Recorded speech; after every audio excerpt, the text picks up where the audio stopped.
ભાઈબંધ બધાને એકાદો તો એવો હોય જ જે હાજર હોય ત્યારે એની બહુ મજાક બને, પણ એ ના હોય તો એના વગર કોઈને ના ગમે. જેને 10 વાગે મળવું હોય તો 9:30નો ટાઈમ આપવો પડે, કેમ કે 5 જ મિનિટમાં પહોંચ્યો, એવું તો એનું રોજનું હોય.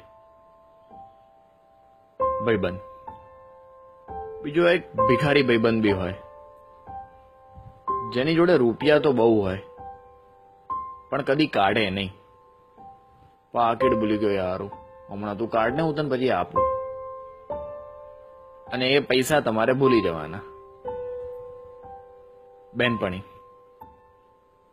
દરેક જગ્યા પર એક રોતડી તો હોય જ, જેને હાલ જ બ્રેકઅપ થયું હોય અને રોઈ રોઈને બધાની મેથી માર્યા કરે.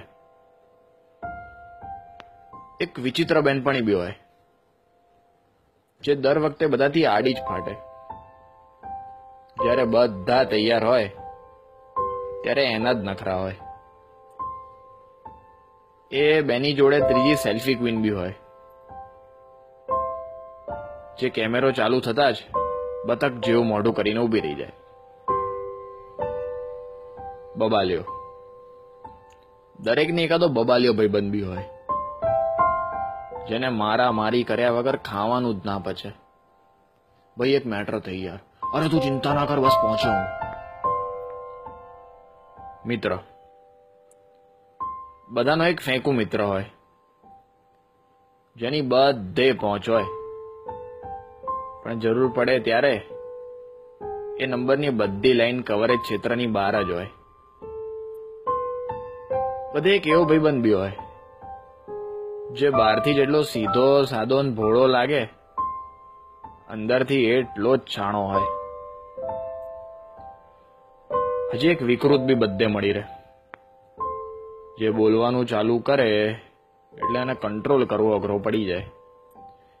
અરે ક્યારેક તો એની વાત સાંભળીને આપણને શરમ આવી જાય. આ બધા તો તોય ઠીક, પણ બધાનો બાપ તો પેલો ગધેડો, જે આખો પ્લાન પોતે જ બનાવે ને છેલ્લી ઘડીએ કે મારે પપ્પા જોડે જવું પડશે યાર, સમજ ને. ભલે રોજે રોજ હેરાન કરે, ભલે બે મતલબની બકવાસ કર્યા જ કરે, ભલે કાયમ આડો ફાટે, પણ સાચો ભાઈબંધ તો એ જ, જે જરૂર પડે 2 લાત મારીને કહે, ચિંતા ના કર, તારો ભાઈ હજુ બેઠો છે.